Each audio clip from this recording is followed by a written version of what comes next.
in this podcast where Cybertruck owners share their experiences, talk about all things electric vehicles and technology. We have Chase here. My name is Eric. What's going on, Chase? How you doing? Uh, Trying to stay healthy. Apparently, if you go to a kids play place in the middle of winter, it's not advised. Yeah, no, kids are the ones that do it to us. You Yeah, know, they and they go. it's not fair because they have like all the energy. They can be like sick as hell. They're like running all up and Isn't down the that walls. crazy? Crazy. I think about that all the time with my youngest son. He's 10, and I feel like he's always sick, but Hmm. he just kind of like powers through it and just Hmm. does his thing. And he's very It's nice. active. He plays a lot of sports, and I just don't understand how he's able to just have that type of energy. But yeah, you're 100% right. The kids, that's what they do. They just get through it. It's almost like they Yeah, don't even know any different, right? They just go. it's like their body's like fighting it off and giving them superpowers that we just don't get anymore. Yeah, for reals. I mean, I get tired. Just I'm tired after a nap. Hmm. So, But uh, otherwise, it's good. yeah. All right. Well, that's good. Yeah, I was sick over the holiday break, and that was not fun. I feel you. So, all right. Well, I wanted to talk about probably the biggest news I think that over the last few days has been the reveal of official the Model Y Juniper. Oh yeah. Um, I wanted to get your thoughts on the looks of it because if you've seen the initial um, I guess sightings of it where it's wrapped, like they wrap it Hmm. in that cloth or whatever, and it's driving around, and you could tell that there's light bars now in the front and the rear. I Hmm. was not a big fan of it, to be honest with you, when I see it in that version of it. Um, but now that they've unveiled it, I mean, I kind of like it. I kind of like the lights. I like the light bar in the back a lot more than I thought I was going Yeah. to. I like the light bar Um, in the back, but I'm just not a fan of the front. I know what they're doing. They're trying to mimic off of what they're going to do with the robotaxi. mhm. But if you look at this compared to like other Teslas, it feels a little bit more out of place. But it also feels like the Ionic, right? Ionic. Hmm. Well, Uh, it resembles to me the light bar on the Cybertruck. It kind of in a resembles way, that yeah. look, uh, and even with the light bar in the back, I know the Cybertruck kind of has like a light bar going across the back, so It's it seems funny. like that's kind of the way they're going is Mhm. these light bars. I get it. I mean, it makes total sense to like kind of unify it, but it just feels a little. It's they're trying to bring in the brand in a way, but yeah, it almost because other other EV makers have been kind of copying, and even other car manufacturers have been copying that the solid light bar in the front. Hmm. So this one it feels more like it kind of pushes us off brand a little way. Like I wish they would have kept the front headlights more or less the same, and then went with the solid back light bar. But I don't know. That's just me. But I'm actually more happy about the updates to the interior, like adding in the screen and those kind of things. Those are much needed. Yeah, so going to the interior, I mean, there's not a whole lot that's new. I mean, you don't look at it and go, "Oh, wow, this is a totally different vehicle." Mm-hmm. But they did do the ambient lighting like they did in the Model 3 refresh. The screen, I believe, is like zero point 0.4 inches larger in the front. Mm-hmm. They added the 8-inch screen in the back. Right. And That's the then big one one. thing I thought that was super interesting is the fact that it looks like, at least in China, it looks like they're going to be doing what they call a long variant, and that's going to enable a 6-seater. So what it sounds like is the middle seat will turn into like bucket seats, and then the rear seat will be the two smaller seats. So that's something that's pretty interesting. And A six-seater, but though, like, oh, I guess because are they not counting the one in the middle? well, that's what I'm saying. I think this middle one is going to be 2 seats instead of three, and it'll Oh, have that that would make open sense. section in the middle, and then you'll have access to the two rear seats. Yeah, So instead of the 7-seater, or is it? Yeah, the 7-seater seven. that's now, that you can buy now on the regular Model Y. I guess it seems like they're going to deviate away from that and go to a six-seater. I think it's At least in China. At least in China. would make sense. I mean, that's the whole reason why we're in the R1S right now is because of the the seventh seat. But having that third row is the biggest thing about it. And it's honestly not like you could still fit an adult between the two middle seats, but I Uh-huh. mean it's not going to be comfortable. But yeah, realistically, it's always a six-seater. So I think them just kind of going full in saying no, this is a six-seater rather than a seven is actually pretty smart because they're not like trying to oversell like a tiny seat that an adult can't fit in. Yeah. Yeah. No, I like the idea of the six-seater. I've always been a fan of the bucket seats in the middle. I know Mm-hmm. that sometimes if you have, a bunch of kids, or if, you're kind of busting along, friends of your kids, or, cousins, nephews, nieces, that type of thing, then, every seat counts, right? So Mm-hmm. seven seaters, it makes a lot of sense. But, or even an eight-seater when you're in a bigger SUV like a Suburban or something. Yeah. But I like the idea. I like the fact that, like, I liked it when the current Model Y came out with the third row, because I thought that was, even though it's maybe a little bit more cram, but it's good for kids. It's a Mm-hmm. perfect way to kind of transport a bunch of kids around. So Put the littles in the back. yeah, 100%. Totally. Did Yeah. they announce any difference in the price, or are they keeping the price the same? I don't. There hasn't been anything that I've seen Hmm. that indicates the pricing. I do know that here. I'm trying to see here. Uh, tu- tu- tu. So March, here we April. go. It says, while there's no confirmation, we expect the new Tesla Model Y to be on sale in the U.S. around March to April of 2025. As of January 4th, 2024, the Model Y retails at USAD, so US dollars, 44,000, just shy of under 45,000 for the long range rear wheel drive.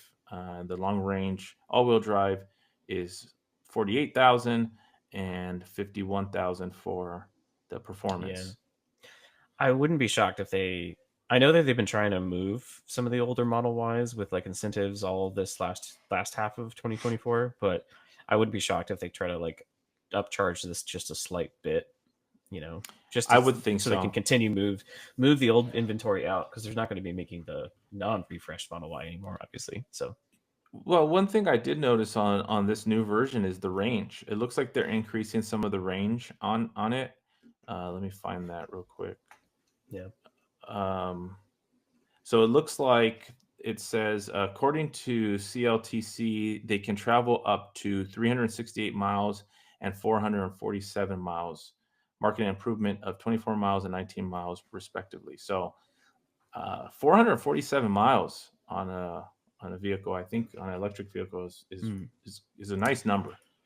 Well, here's another hot take that I don't think people have thought of or brought up yet. Coming from owning a Cybertruck, is there was a lot of complaints about the front light bar and getting covered up in the snow, Hmm. as well as the headlights as well, because there was a shelf there. But the idea Hmm. was that it doesn't matter if the light bar gets covered up with snow. That's not your main light. It's just kind of a running light, but your other lights are headlights. So I'm wondering if they address that in this version, where the headlights, assuming they're on like either side, do have like heaters along with them, so they can melt the snow. Well, I mean, based off this picture here, there doesn't seem like Not there's much of really a much ledge. space for a buildup of snow. Yeah, Um, but yeah, that'd be something to pay attention to see if they've done anything to alleviate that issue. right. But they Uh, will 100% going from the old Model Y to this Model Y, you're going to get a lot more bugs on the front because the front is more flat than it was mm, before. So yeah, just be prepared. yeah, those darn bugs. I always advise to at least put like a PPF, clear PPF, if you don't want Oh to do yeah, any changing. just on the front. Every Tesla I've had previous to the Cybertruck, I always put a clear bra type of thing Mm-hmm. on the front of them, because yeah, the same, the bugs, especially with paint. I mean, the bug splatter, that'll do some damage to your paint if you Oh don't yeah, clean it quickly. that's cool. So yeah, Much needed. I like No it. shower. Yeah. If anything, I did see someone say, "Wait, so that leak was real?" And yeah, it's like obviously it was real. Like I think it's no shock that this came out when it did. Yeah, 100%. But it is interesting that you mentioned the lights and how they kind of resemble, or they're kind of leaning towards the Cybercab look, and Mhm. it's true. It kind of makes me curious as to if that is the case, if they're kind of going that way. Like I said, front light bar kind of reminds me of the Cybertruck light bar a little bit, and then like you were saying, the Cybercab. So they just redid the Model 3 and they didn't go with this light bar look. I'm kind of curious as to, Right. I'm sure this was all, none of this stuff is like planned 6 months ago, right? I mean, it's Yeah. all stuff that they've been planning for probably years. And so I just wonder why the Model 3 didn't get that treatment, if indeed they were going for a certain look across their whole lineup of vehicles. And, maybe Right. they're not, but Yeah, I don't know. it's I don't know if this is like a turning point for them, or if they're wanting to like differentiate. Because, like, granted, their Model Y is more. I guess I was gonna say it's more like the economy version, but really that's not true. That's like the Model 3. So I don't know. I would assume maybe, yeah, it's maybe like a turning point where they're gonna try to go more towards, that flat look. Even the van, or not the van, but yeah, the the Cybervan. cyber van, whatever you want to call it, Hmm. has a front full light bar too. So Yeah. maybe. Well, that thing is just trippy all on its own. Yeah. So, Mark is in chat and he says it would look better if they omitted the center part of the light bar. That's kind of where I was at, Mark, when I Same. first seen the um, the new Model Y and I seen the light bar look. I wasn't a fan of it. I'm gonna be honest Mhm. with you. It kind of has grown on me. I think now that I just kind of see more of the images, like this image here, it's grown on me a little bit more. But I do agree, that front part of the light bar is just, I don't know if it's just the fact that it's breaking up the paint. I don't know, Yeah. but You could always black it out. Get a, black coat of paint, and then put, really dark film over the well, front of I've it. seen even on Cybertrucks. I think Yeah, people are doing that. actually OG Cyber Brian, I believe his light bar is tinted. He's put a dark tint on it. Hmm. I don't know if he's taken it off recently, but I know months ago he had a dark tint on it. So, and I thought about doing the same to my light bar on the Cybertruck, but then I decided to not do it. But yeah, it's something to kind of get adjusted to. But I'm not opposed to it. I think it Hmm. it looks it's growing on me. I will I say don't that. love it. I don't hate it. It's just Yeah, right in the that's middle. kind of where I'm at. But overall, I think they've done some really cool things with it. They've added some things. They've increased the range. It seems like there was one thing that they were talking about, active hood. So right here it says active hood. Mm. Another safety upgrade on the new Model Y will likely be active hood, designed to offer improved pedestrian safety at speeds of 30 to 52. Well, right here, 19 to 32 miles per hour. If a vehicle collides with a pedestrian, which we don't want that happening, the rear part of the hood may automatically raise by approximately 3.1 inches. The likelihood of pedestrian injuries would reduce as a result of the increased space between the hood and the components under it. What? Wait. Yeah, yeah, that was pretty interesting. So what it seems like is if there's an accident with a pedestrian, the rear of the hood up here will kind of raise up, um, Huh. to help with the impact. I'm assuming. So, I mean, I yeah, assume it still opens up like a normal frunk would, but that's interesting. there's some type of safety All right, mechanics. I'm gonna need Jeremy Judkins to come out and take one for the team. We need to see what this actually does. Have him have somebody drive Do like 20 miles an hour to make it really super safe, and just the go new up and Model roll Y, run it, just drive right into him. That'd be with bare feet. that'd be pretty funny. I wouldn't be surprised. He'd probably do it. I mean, I'll put it So on yeah, TikTok, but that's the new Model Y. mhm.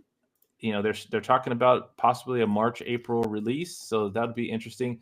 I mean, the Model Y sells like crazy, so I could only imagine that this one, being it's a refresh, Yeah. I'm sure there's a lot of people that are waiting right now that probably were thinking about getting a Model Y. They're probably going to just wait until this comes out and then Hmm.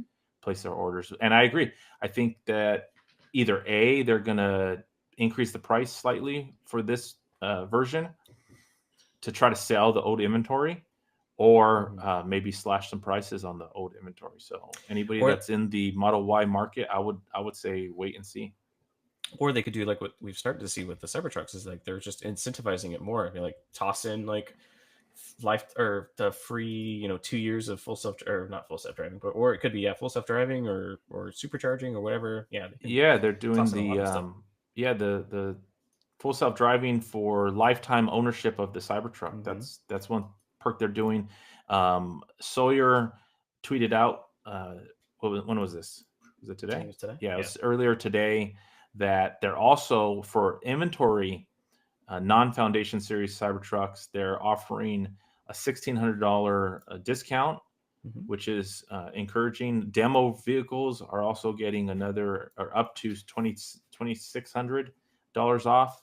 And then you can also use your referral codes. So Mm-hmm. if you know somebody that has a Tesla, like myself, you could use my referral code or anybody else's and get an additional $1,000. So, there's some discounts right now, and there's Mm-hmm. this is probably, I would say, the time to buy a Cybertruck if you have been on the fence or you've been waiting. Obviously, if you want to continue to wait, I'm sure just prices will come down over time, and Yeah. obviously the Cybertruck is going to be better and better as time passes. But if you're itching to order one, I mean, right now I think it's a really good time given all of the incentives that they're offering to people right now. So Yeah. Especially one new with less than 2,000 miles. Like, and now's the best time of any. Like, I think that's kind 100%. of what they mentioned that these are demo drivers that have 1,600 miles on them. So yeah, they're still lightly very used. Yeah, it's interesting because Mm-hmm.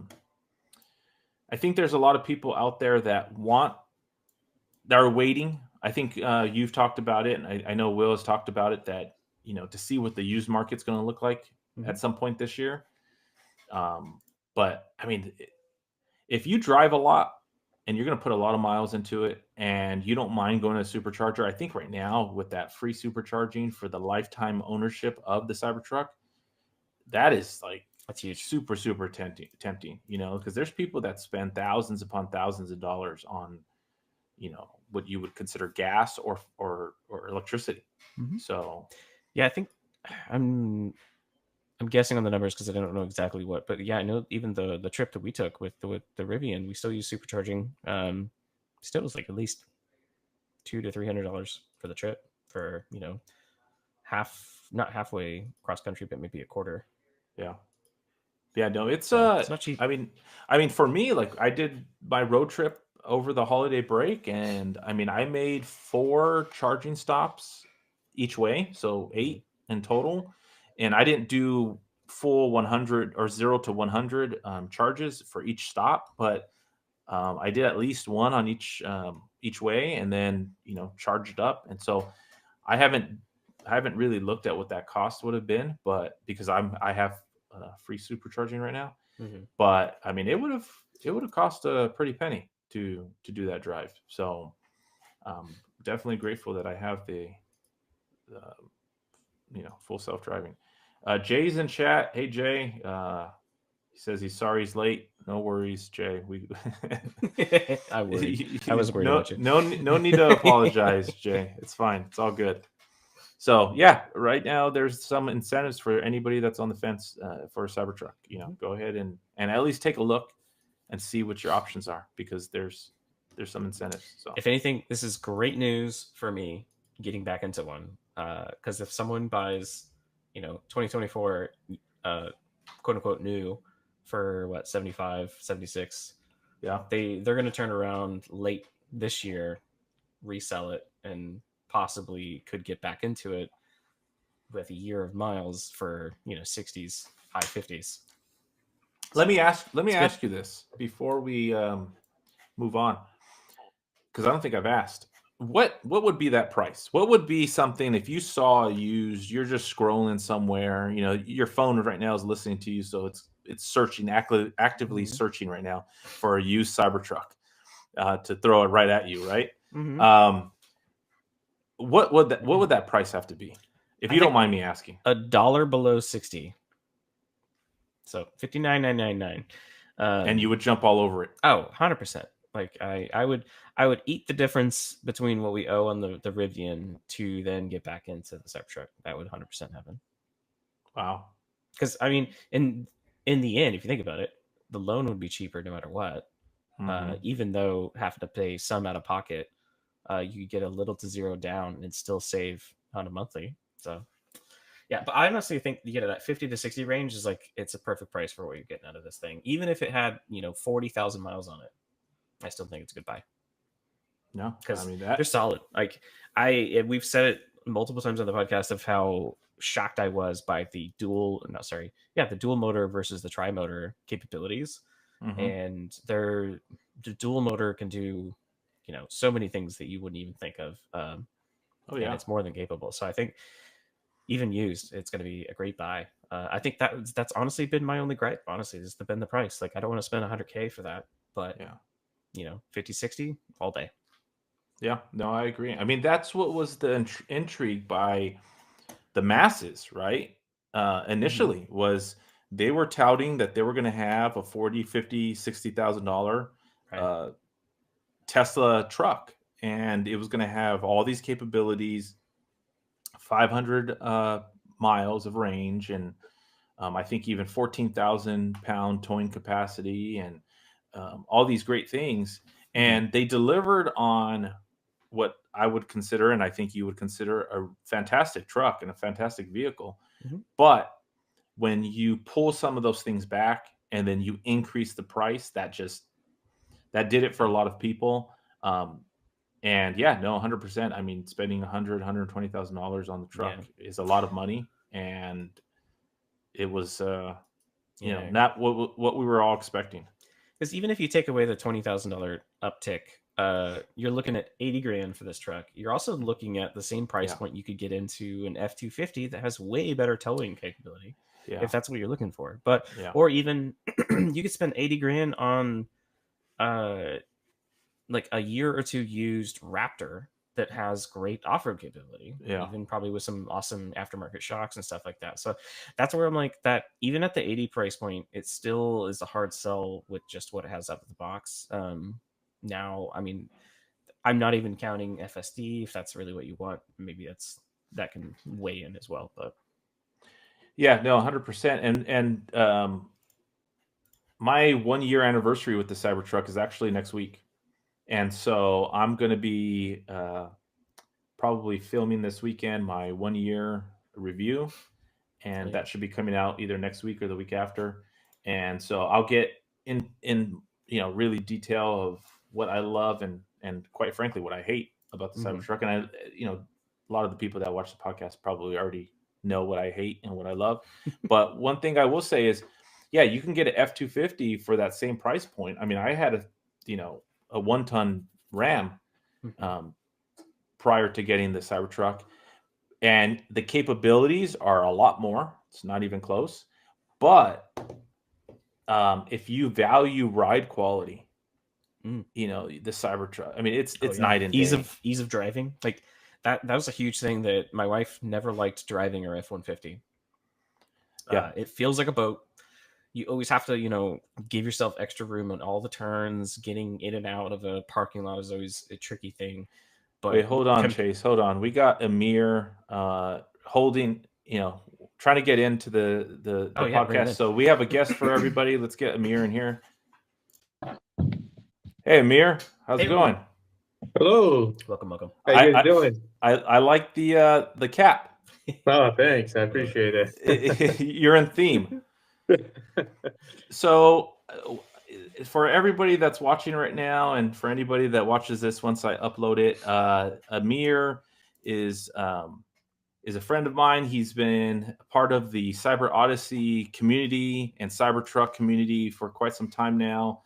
You own a Cybertruck currently, and why don't you give us a little bit of background on what you do professionally, and then that way we can kind of have a whole conversation, discussion of what you do and how you can kind of help educate not only the Cybertruck community, but all EV owners and people alike. Yeah, for sure. So Yeah, my name is Amir. I went to school for mechanical engineering. I went to Cal State Fullerton, and I worked in aerospace for a while. I've always been into cars, and between my wife and I, in the past, I want to say 16, 17 years, we've had almost 20 different cars, and everything from Porsches to Audis to BMWs to Mini Coopers, Fords, Golf GTIs, multiple of them. Just love cars. And the latest one is the Cybertruck. Picked it up February of last year, coming up to 1 year 1 anniversary year, now. nice. Speaking of, 26,000 miles on it. Wow. So awesome. yeah, love the truck. It's awesome. And I've been driving EVs since 2016. And first Tesla was in 2020. And I've been driving Teslas since then, three different Model 3s and Cybertruck. I've been involved in the industry since 2022 and worked for one of the OEMs, one of the largest OEMs for charging stations. And they supplied chargers to different network operators such as Electrify America, EVgo, and a few different ones. This company never sold, they make ACs and DCs. They never sold to consumers directly. It was either to network providers or over the fence for fleet, Amazon, UPS, FedEx, all that stuff. Okay. Very cool. So you are the perfect guy to talk to. So what? Let me kind of give everybody some background. So what we have is Brian OG Cyber was on the podcast. What was it, like a month ago, Chase, roughly?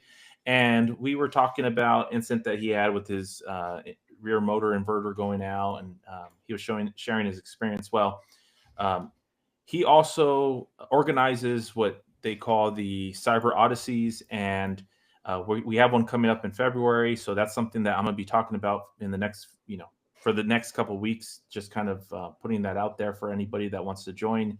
We're going to be going out to Glamis in the mid February. And one of the talking points and something that Brian wanted to kind of share with everybody was there was a lack of superchargers readily available or close by to Glamis. And so there's some other charging stations that around that are closer. But he was suggesting that everybody has CCS adapters so that way they can go to those chargers and charge up.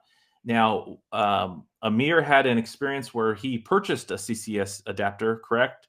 And Correct. you want to kind of give us some information on what you received and what your opinions are on said adapter. Yeah, so I ordered this one. It took almost a month to get. This is what we got for our Model 3.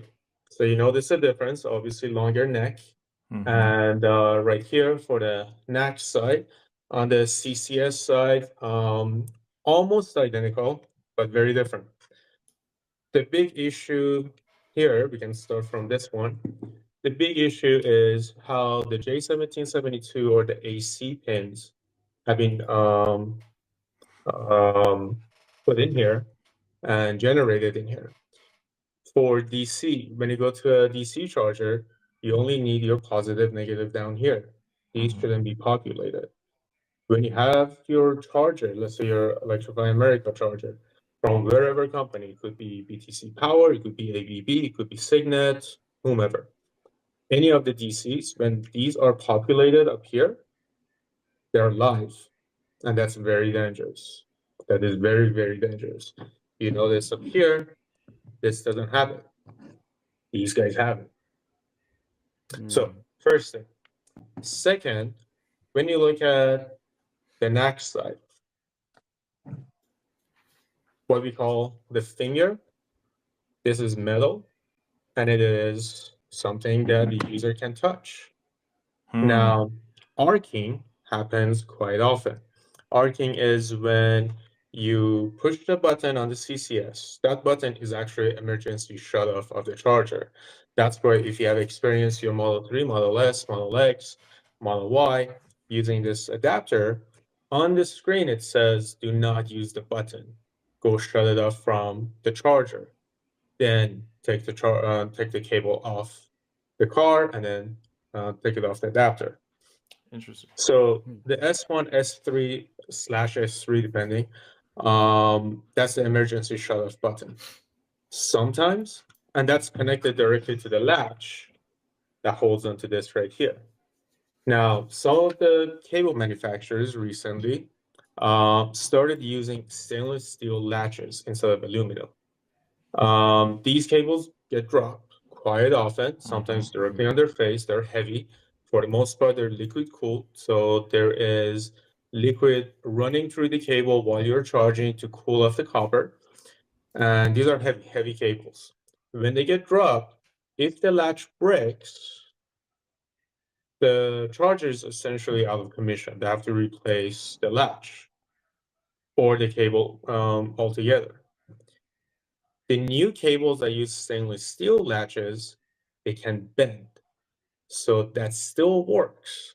So if you're a user, you're at 2% charge, you just got to the charging station, it is working, you do whatever you can to plug that CCS cable into your car. Whether or not it's a Tesla, whether or not you're using an adapter. Getting that thing off, because the S1, S3 switch is connected to that latch, there are times that you push it, the latch doesn't disconnect, and you're thinking, oh, maybe I just force it because I forced it in. One, you can damage your inlet on your car. Two, you might not shut off the power. Now you're removing a live cable running 500 amps, 1000 volts, 300 plus kilowatt. That arcs, and that's how you see once in a while car fires, right? EV fires. Happened to a couple of Rivians. It happened before, right? Now, when you have this adapter, if you remove it and the S1, S3 hasn't done its job and the cable's still live, look at these, metal, and I can touch it with my finger. They can turn a human being to powder. Oh, yeah. Right? You look at the Tesla one, there's a piece of plastic here. So now these guys also not UL certified. Technically, none of the adapters are UL certified. Not even the adapters that go from CCS to NACS or NACS to CCS. The ones that Ford drivers have it, the one that Rivian drivers have, none of them are UL certified. It's UL 2252. It will be finalized probably by end of February, beginning of March. Then you will see the market being flooded with adapters that are actually UL certified. So they pass the safety checks. That's very, very good information because I didn't know any of that. So my background is I've never charged with the CCS charger. I don't have any adapters. So all of this is great information because like what I was explaining with the Cyber Odyssey, I was in the market to purchase an adapter for charging purposes, obviously. So then would you recommend for people to wait on purchasing an adapter, wait for these certifications to come through, for these adapters to get certified prior to purchasing anything? 100%. 100%. Or it's an official adapter that is being released from either Tesla or another car OEM. Like I said, none of the adapters that are in the market are UL 2252 certified. However, Ford drivers, Rivian drivers that receive their NACS to CCS adapters, they got a notification saying this is an approved adapter. It's fine. You can use it. Sorry, my phone is going. You can use it, and it's safe. Okay. But if you use any other adapter that hasn't passed the UL cert, you're putting yourself in danger, and you're putting your property, your car in danger. It could be as simple as burning off your or damaging your BMS, your battery management system, or the whole battery pack, and it will not be covered by the warranty. Yeah, you definitely don't want to deal with that. Now, a interesting, or I guess somewhat concerning thing is the fact that let me see if I can find it. Tesla right now, they don't have any CCS adapters for the Cybertruck. Right. Everything is for the S and X or the 3 and Y. The one that you had that you said you've been using on your Model 3, right? Correct. Uh, That's the one. that's a Tesla. Correct. Okay, so that's a Tesla one. So in the meantime, I mean, what do we do? Do we just avoid going to CCS? For let's use me for an example. What would your advice be? Just if when I go to Cyber Odyssey, just take the extra trip and go to the supercharger, and just avoid the whole CCS fiasco in general. So that's the best bet, right? Okay. That's the safest bet to again protect yourself and your truck. Okay. Um, if you're using one of these adapters, like I said, even that Tesla one, right? Mm-hmm. I've seen on the forums that people use it's called EVJect, I believe, Yeah. right? That's the extra adapter that makes this a little bit longer, therefore it passes the fender flare of a Cybertruck. Yep, Mhm. again right there.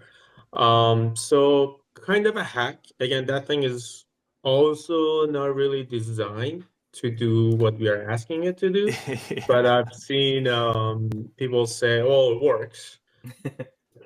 Everything works with the right Yeah. attitude, but If you you're, know. I guess if you're driving off and it is connected in the like their ideal situation, you're not even near the cable, so if anything would arc, maybe there's Yeah. less risk. But Then yeah, it I agree. works. Correct. So maybe that again, I wouldn't recommend it. I'm Yeah. probably not going to use it, but it is good in case of emergency.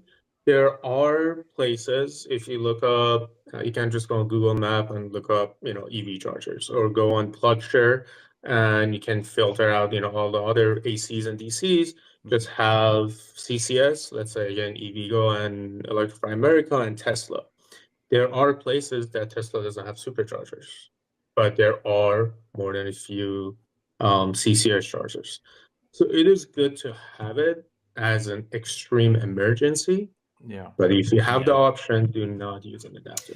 Well, the other thing too is that I mean, even if you're going for like, okay, your situation going out to Glamis, correct, right? Yes. The closest town is it's got a few charge point and then one. I think it's mainly just the charge point, but they're all J1772 and they're anywhere from 20 to 7 kilowatts per hour. So you're really not getting that much speed. So it's also slower speeds for the higher risk. Yeah. And Yeah. I think at that point, I'd rather just drive the distance and go get to the nearest supercharger at that point. Right. Right. Yeah. So to clarify, J1772 is fine. Okay. Okay. It's just CCS is So the issue. correct. So Okay. J1772 are AC chargers or level 2 chargers, right? Mm-hmm. Um, those are technically not the chargers. Those are power delivery systems.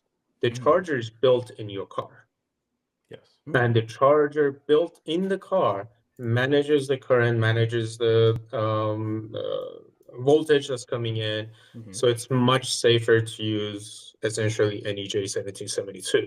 To Okay. your point, it does take a while. J1772s, if you're lucky, you can find maybe 48 amp Mm-hmm. level 2 chargers. Some are 80 amps, depending on where you go.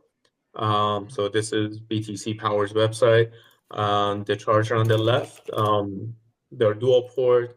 You can find them on pedestal. You can find them on, wall mounts. These are usually at the hotels, some shopping centers, Mm-hmm. and uh, Teslas are all 48 amp chargers. And Oh. at max, you're looking at give or take about 40 miles an hour. Hmm. Right. Which is we. I guess that makes sense. But full disclosure, I've got a Rivian R1S now, and then I've actually got the adapter from A to Z for NACS to what essentially is the J1772 because it uses the full thing. But I'm assuming now it doesn't use that full. It probably uses the CCS in that case. Like, you shouldn't need, for R1S, you shouldn't need an adapter unless you're going NACS. Are you trying to go NACS to J1772? Yeah. Because I have the first gen, so I know okay. their second gen, all that is going in NACS now. So yeah, for the first gen, and then I have another, basically a CCS adapter for my home level 2 charger. Or sorry, an adapter just to go to the top portion. Sorry, I don't know a whole lot of this stuff. No, the top circle one. Yeah. You know what I mean? So not the bottom yeah, two, the top one. Yes, that one. That's because home your Rivian has a J1772. So background with Chase. Chase had a Cybertruck. So because he had a Cybertruck, he has NACS Tesla charger in his garage, and so he's using an adapter with that NACS to a J1772 to charge at home. Still get 9 kilowatts, perfectly fine. Sure. Yeah, for overnight charging. So let's get into let's you know what, that actually prompted some good questions. Amir, why don't you educate us and kind of give us some of the I guess specifications as to a J1772. What is that exactly? What's the difference between that, a CCS, NACS? You know, there's all this, right? There's all these different, adapters and connections, and just kind of maybe educate us a little bit more on that. Yeah, sure. And all that you mentioned is just North America. You go to Europe, that's a whole different deal. You go to Asia, that's a whole different deal. But on the North American side, so you have level 1 chargers. Level 1 is 120 volt, super slow. You're looking about 5 miles an hour charging at home. Any outlet on the wall that can charge your car, right? Level 2 or AC charging is they go anywhere from about 16 amps to 48 amps to 80 amps. You see a lot of those in homes. You see a lot of them in shopping center. You go to Disneyland, all those charge point chargers that they have, those are all level 2 chargers. And like I said, for the most part, they're 40 to 48 amps, about 9 kilowatt to 11 and a half. And they're great for overnight charging. They're great if you're staying at a hotel. You plug in your car downstairs. By the time you come over, or you come back to your car, it's done. And then you get to DC. It's not level 3. I've seen a lot of people refer to it level 3. There's no level 3. It goes from level 1, level 2, and then DC.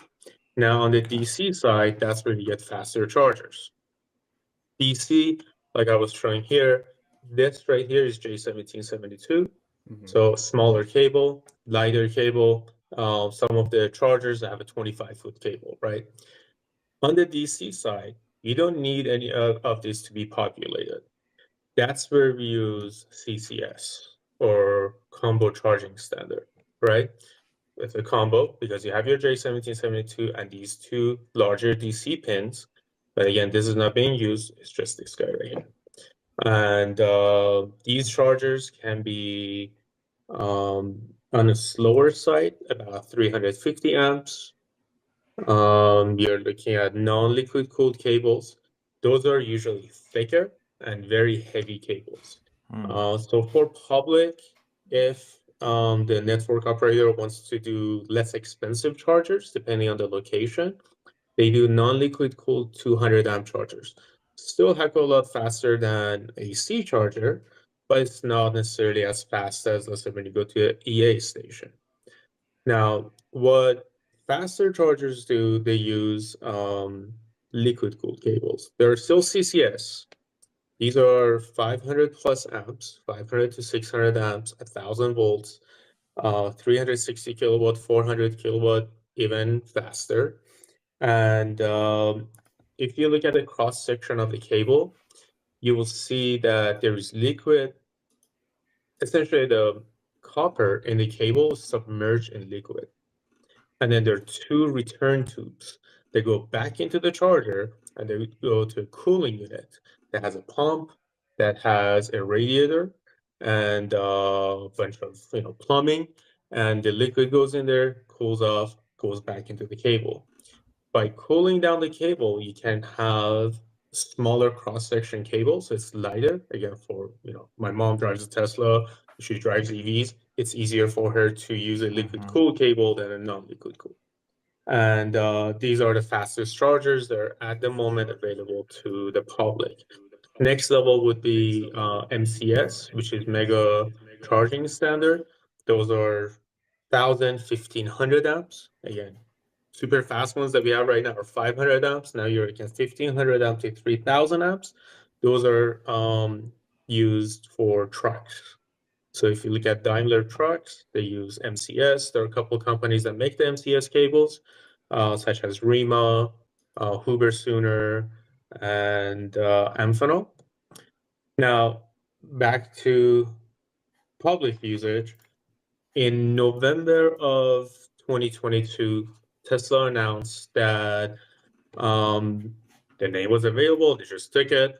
They're releasing their standard to other OEMs. Let's call it NACS.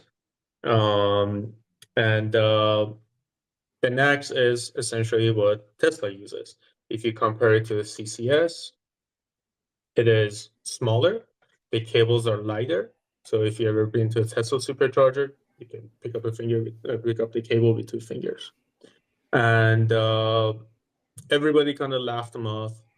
It did make a lot of network operators a little bit nervous, but they didn't take it seriously until a few months later that Ford joined the adventure. And Ford said, okay, we are going to adopt NACS. Our cars and trucks are going to have NACS as of next year, and they'll be able to use Tesla Supercharger. Then GM joined, then, VW, then pretty much everybody. Rivian, there's like one or everybody's two. getting involved. Everybody got involved. Yeah. So Koreans, Kia, Hyundai, based on what I've seen, actually, they are the first cars I've seen that have native NACS inlets in their cars. So which, they're a which little vehicles? bit ahead of Kia and Hyundai. Okay. Mm-hmm. Because everybody else is using the adapters right now. Correct. Okay. So their 2025 models, they have native NACS. They don't need adapters anymore. Mm-hmm. That makes a lot more sense why Ford was trying to offload this year's version of the Lightning. Makes way more sense. Yeah, I mean, I'm slightly worried because I have a first gen Rivian, but I don't think they're trying to offload them because they're not NACS. But still, it's interesting. No. I never knew why. I was like at first I saw the discounts coming in. I'm like, is Ford just pulling out of the EV truck series? What's going on here? But that would make more sense. They're just trying to offload the ones they're not going to support anymore. So what makes number one, I want to get something corrected because you're the professional here. So I'm going to rely on you. I call it NACS, but you keep calling it NACS. So is it NACS? That's the proper way to present it? It's the cool. Usually, yes. Yeah. Okay. So when we are in meetings, when we are talking, we don't say NACS. Nobody says NACS. Yeah. Only us dummies over here. No. People going to think you say next with an A. Next. Yeah. There's no wrong answer. It's just that's how we say it. Next. Okay. Cool. Okay. Well, I want to be cool, so I'm going to start saying next. It's the future now, but people will forget about CCS and J1117. So can you dive into what makes NACS? See, I'm using it. What makes it? Why is it becoming the standard? What makes it? Is it just simply because of the supercharger network, or is there an advantage to that connection? So yes and yes. To the first point, yes, there are thousands of superchargers out there, right? And although there are a lot of EVs now, besides Tesla, over 55% of the EVs driving on the roads right now are Teslas. Wow. So it makes sense that network operators would want to be able to support those cars. Not everybody is going to go on Tesla's website and buy let's say $200 adapter. Most people don't even know that this exists. Most people don't know. Or wouldn't know how to use it because maybe Tesla is their first EV and they're used to the simplicity of just pulling into a supercharger, plug it in, and it works, right? With other network operators, you'll have to have your credit card, you have to have maybe an app. It gets a little bit more complex. I've been using it because I've been familiar with it because my previous cars were in Teslas, right? So I've been using CCS for years. And having this adapter is a good idea if you buy it directly from Tesla, because now you have all the chargers in the world available to you instead of just the Tesla superchargers, right? The advantage, so that's one advantage. Now all these manufacturers, other OEMs have access to the Tesla supercharger. The other advantage is the cables are lighter and easier to use. The inlets are smaller. Obviously, all the companies that made inlets, you're looking at TE, you're looking at Phoenix Contact, you're looking at Amphenol. All these make the inlets for the cars. They had to redesign their inlets. They had to figure it out, see how deep the change goes, the revision goes. Shorter. It was very complex. 2023 was really hard on the OEMs that made EV chargers because now with all these manufacturers, with car OEMs jumping on the bandwagon saying we are going to use NACS, they're like, okay, what should we do? Should we still buy chargers from these manufacturers that have CCS on them? And at the time, nobody had an answer for it.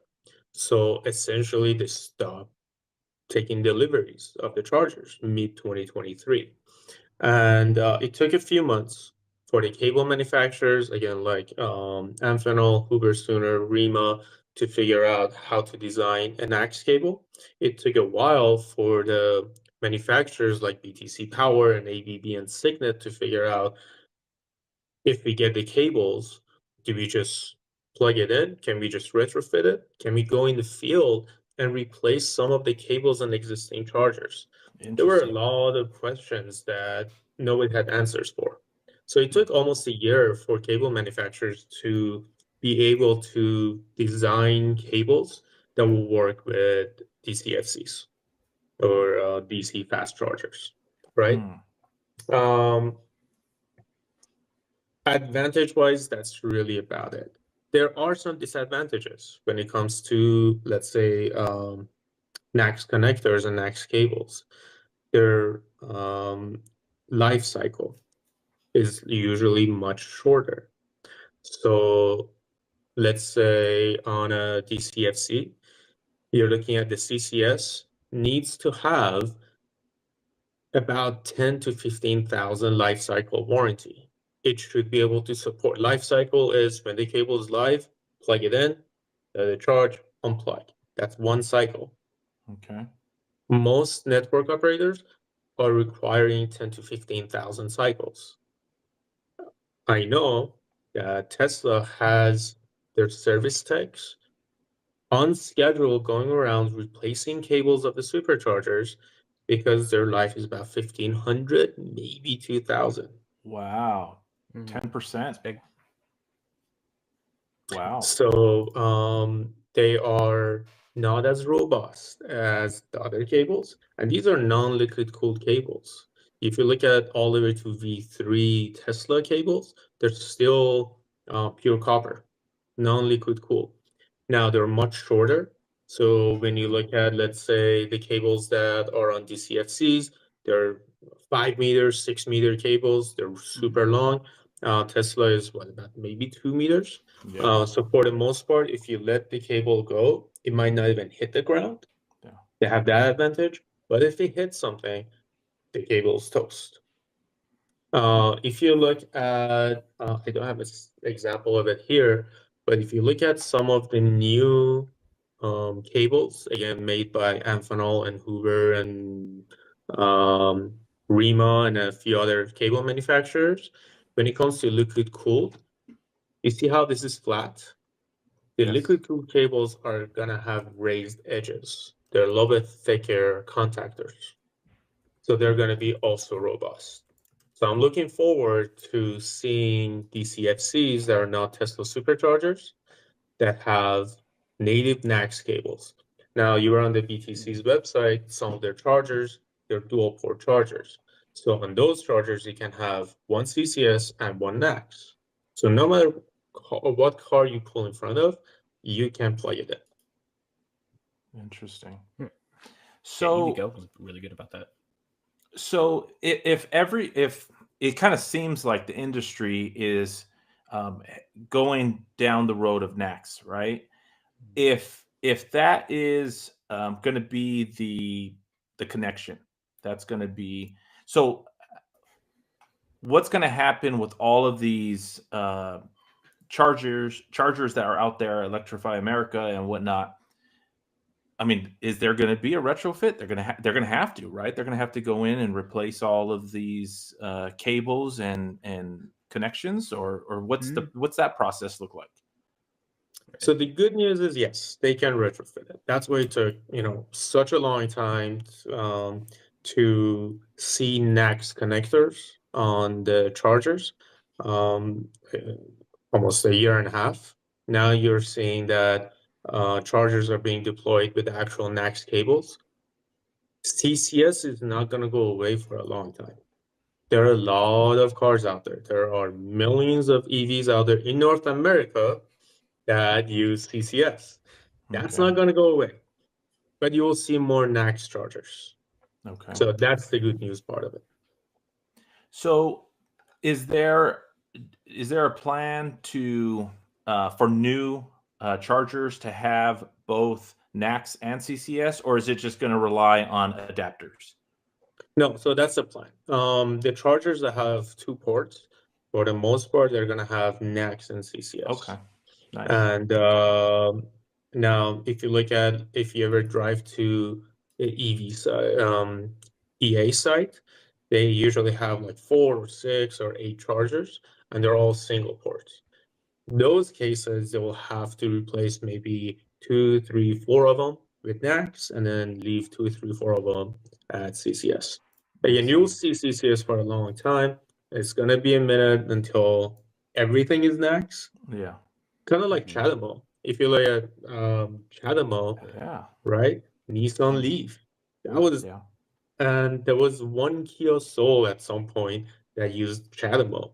Yeah. If you pull into any of the DCFC sites, there's still 1 or 2 chargers. At least one charger still has one CHAdeMO cable on it, For right? that one Leaf guy that shows up. For that one Leaf guy going in 50 kilowatt on a 360 kilowatt charger. Yeah, exactly. I'm kind of curious. So I got a question. So I had actually when we got our Cybertruck, we instantly put. Actually, I got it back in February at the same time you did. We put it up on Turo, just kind of make a business out of it right away. And one interesting renter we got was from another charging company that they're building the chargers and selling them. But he really just wanted to rent it so they could then test it, because they couldn't get a hold of Cybertrucks at the time unless they would rent them. But they had talked about the handoff that the Cybertruck had that all these other Teslas didn't have. And I'm curious, are you expecting the charging speeds for the Cybertruck to get even faster? Because that's kind of what he was alluding to, and kind of preluded the 350 volt up to the, or 300 kilowatt up to the 500 kilowatt possible that we're seeing now. I'm curious if you think it could go further. Oh, yeah. So with Cybertruck, still a little bit harder to test. Obviously, Tesla doesn't necessarily release all the specs of anything. It's just, it's up to us and all these OEMs. No, there's no way, Amir. The Tesla doesn't release any information. What are you talking about? That's the whole point. They are the best at communicating. Right? Yeah, they don't have a communication department, right? Anyway, we're their communication department, and they don't pay us. Yeah, no, we actually at the company I worked at, we encountered that issue. First of all, we couldn't test any of the DCFCs with the Cybertruck because the Tesla adapter wouldn't even work with it. And we didn't have liquid cooled NACS cables to test it with the Cybertruck. So that was a big issue. It took a while until companies started receiving prototypes or Rev A or Rev B of actual NACS cables, native NACS cables. And kind of like you, my Cybertruck was, guinea pig for one of these companies, actually a couple of these companies. And after getting the cable, there was no handshake. Cybertruck software wouldn't recognize CCS. And I believe that was disabled on purpose by Tesla, and the fender flares are designed in a way to prevent people from, using this, because this is max 400 volt. Right. And now DCFCs are 1000 volt, right? So they weren't sure, just like a lot of other aspects of the Cybertruck, they weren't sure what would happen if people started using these adapters. This is a Tesla one. There had to be some updates, hardware and software done to these DC fast chargers to make them actually work with the Cybertruck. And now they do. What is the maximum of Cybertruck? What I've seen online is a little bit over 400 kilowatt. But that was the max that the company that made that charger could offer. Is it possible that it can go higher? Maybe. Based on what I've seen on the battery and the BMS, it is possible they can be over 400. We just don't know because we don't have chargers that can do 400. Yeah. There are a couple of OEMs that will be releasing 480 kilowatt and higher chargers sometime in 2025. I want to say probably towards end of 2025. And they will have native liquid-cooled NACS cables. That's when we will find out exactly what Cybertruck can do. That's awesome. Yeah, that's kind of what he alluded to as well. It was like, well, it could theoretically go even higher, 800,000, who knows? But he wasn't sure of like what's the limit on what's available. Yeah. I just did a quick Google search just to see. But yeah, there's apparently someone who was able to get up to 405 kilowatts charging speed at a supercharger. It looks like 14 volts. Yeah. So that's cool. Right here. So yeah, I mean that's the thing, right? With the battery being so large on the Cybertruck, and there's greater capability for it to charge faster. That's going to help with, like I was, I mentioned on the podcast last week, and we were talking about it before you came on, Amir, is that how I went on a road trip over the holiday break, and I had to stop 4 times each way, so 8 times total to charge. And so if the speeds were much higher, then obviously you're cutting that time to a fraction, and that helps. So somebody, Mark in our chat, mentions that the NACS is more user friendly, especially for someone with an injury or disability or poor arm strength. And I think that's what Amir was alluding to. 100%. Or one of the advantages of NACS over the CCS adapters and cables.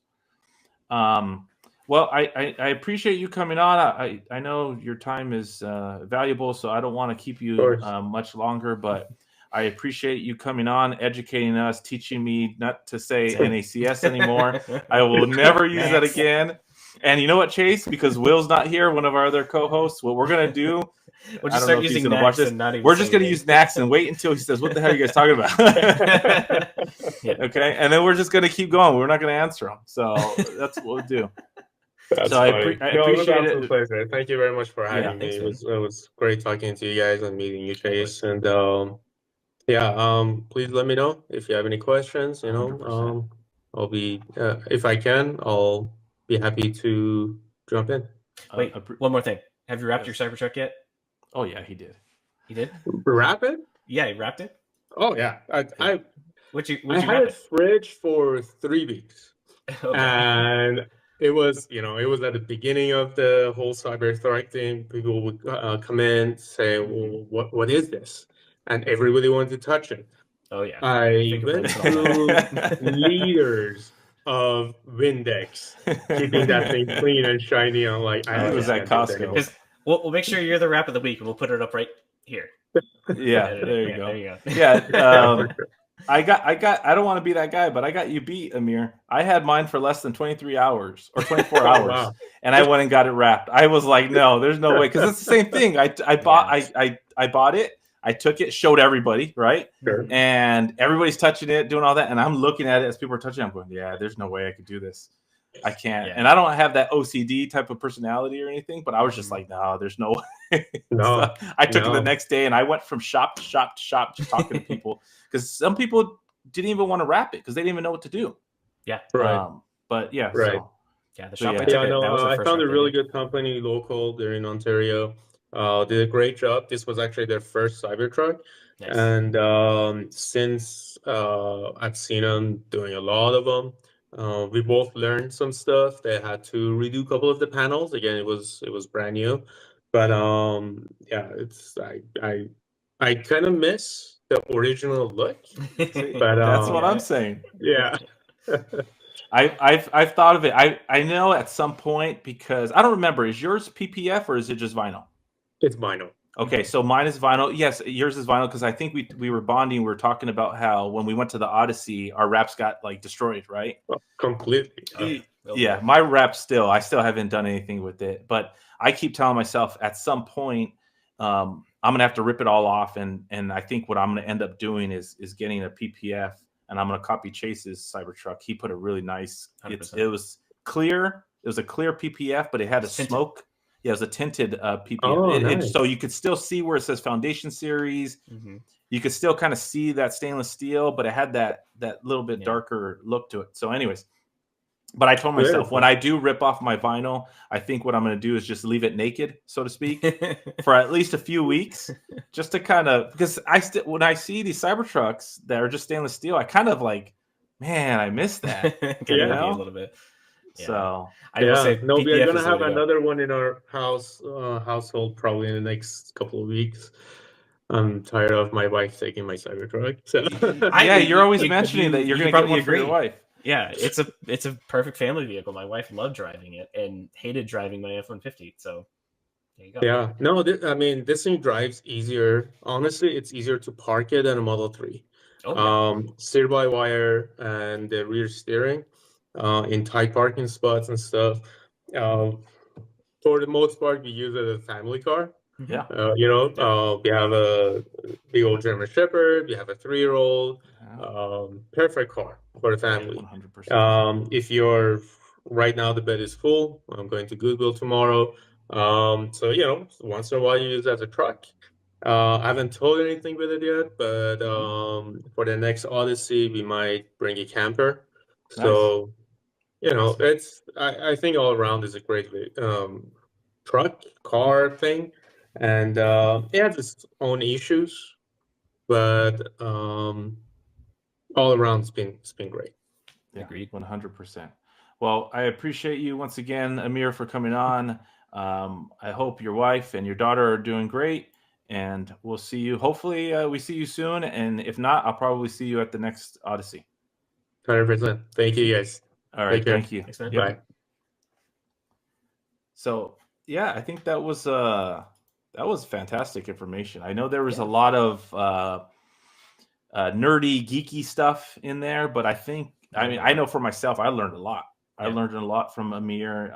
Obviously, he's very, very intelligent when it comes to all this type of stuff, and I think the most important thing is I learned in NACS. So, well, anytime you throw around like acronyms and things, like it's the easiest way to sound really smart. If you like, you don't know what NXTE is. Okay. But no, it's stuff that even I'm confused of. Like even I mix up CCS versus J1 or J1772 or J1772, whatever. Whatever it is. Yeah. But yeah, no, it's super handy, and actually probably a good kind of call to action just to be more aware of the adapters, because that was my thing, is that my brother this last week took a trip from Indiana up to Chicago with his Chevy EV Bolt, and he was like, man, he was just griping about how slow the charging was on some of the non-Tesla superchargers. just with, in the cold weather. And he's like, I'm looking to switch over to Tesla. And then in that case, he was in Chicago. And it's like, well, if you're in Chicago for a few days, where do you even get a charger adapter? It's like, you can't just go to a store. Like, it's not like Best Buy is going to carry them on hand. So your only best bet, and I did look, is really just to go either directly to the manufacturer. Like, you could have gone to like a GM dealer and hoped that they have some on hand, or B, go to Amazon and try to get something overnighted. But even then, some of the ones on Amazon, you don't know if they're drop shipped or coming from questionable sources. So Yeah. it's really kind of rolling the dice. So I think probably the best bet to go is just to go with some of the more reputable companies that are making these adapters. Personally, I trust A to Z. I think they're doing their due diligence, and it's kind of worth the wait. And that's why I even told my brother, I was like, if you can wait till you get home, go order this, and it'll take quite a few weeks, but it's worth it in the end. But it's still something to be aware of. If anything, you can go straight to the manufacturer and get whatever you can from GM or Ford or Rivian. Because I even talked to the Rivian service center lately, and they're like, "Oh yeah, if you come by, you can actually like order one, and we'll get you one, even as a second order." Because I know they offered them up to brand new Rivian owners. Yeah, I think that's the big takeaway, right? Is that you have to be wary of the third party manufacturers that are putting out these adapters. Not saying that they're going to burn down your car or kill you, but like Amir says, you have to be concerned, and that's what started all this. Is that there was a conversation that was had that he received his adapter from a third party manufacturer. And when he received it, him knowing, being an expert in this, he immediately went, no, I'm 100% not plugging this into my Cybertruck. And he made it a point to tell all of us other Cybertruck owners about it and to stay away. And then everybody was asking him questions, and that's when I went, I need to get him on the podcast. Because like I said, it for some people maybe it's not the most entertaining conversation, but if you are somebody that does long road trips and you want to have all the adapters because you want access to any charger that you come across, and especially like he said, in a pinch you need it, you want to be safe. Yeah. And you definitely don't want to jeopardize yourself, your vehicle, your family. And so that's why I thought it was important to have him on. And he 100%. gave us some good information. So I think what I'm going to do when it comes to the Cyber Odyssey that's coming up in February, and once again, if there's anybody out there that wants to join us at the Cyber Odyssey in Glamis, go ahead and you can check out my Instagram at butterev_, or you can go to OG_cyber_, and that's Brian. He's the guy in charge of the Cyber Odyssey. So he's always posting information. You can even DM him or myself, and we'll pass along more information on these Cyber Odysseys. But I have every intention to go to the one in February, but the Supercharger is a little bit further out, so I'm just going to have to do that drive if I need to, and that's just what it is. Yeah, I was just looking to see if there's what's the closest one. It looks like if you're actually going away from LA towards Arizona, there's one 50 miles away, and then there's also one back along the way. It's about 40. Yeah, about 40. So that would be the way to go.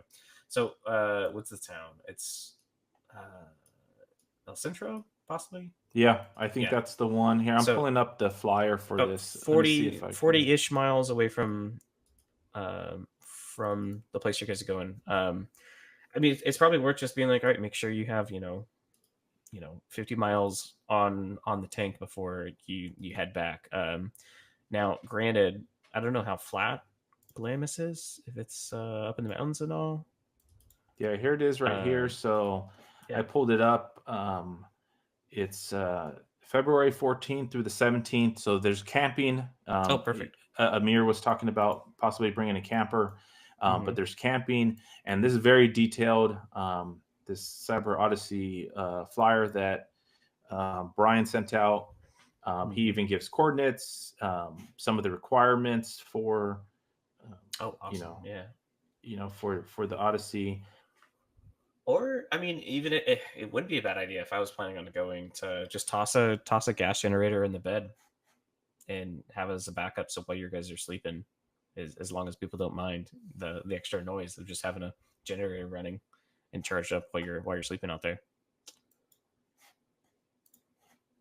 Oh wait, he froze. Oh no! Did I lose you? Oh, there we go. To There the you're back. supercharger. So he even gives some information on the front fairings on how to remove them. Yeah, he's Brian's on top of it. So yeah, I was gonna say if so the nearby CCS, I actually wouldn't be shocked if you guys wanted to like take a small generator, gas generator or something along with.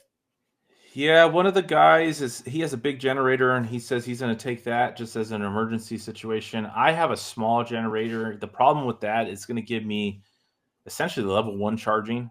Mm-hmm. I mean, depending that on the noise though. Like if you're camping far enough away from it and it's not going to be an issue, then maybe that could be the way to go. But yeah, if you're going to be camping in the camper, I probably wouldn't. Yeah, it's gonna cause some noise. I'll probably take the generator just in case. If it's, I'd rather be driving and run out of juice on the side of the road and know I got a generator that I can, Right. sit in the car for an hour or two and at least get something to get me to the next charger than to not. But yeah, I'm gonna have to figure something out. But nonetheless, I think. Or the elevation is something to keep in mind, because if you guys are going up in the mountains quite a bit, you might be able to get away with less charge coming down the mountain. Well, it's out in the desert.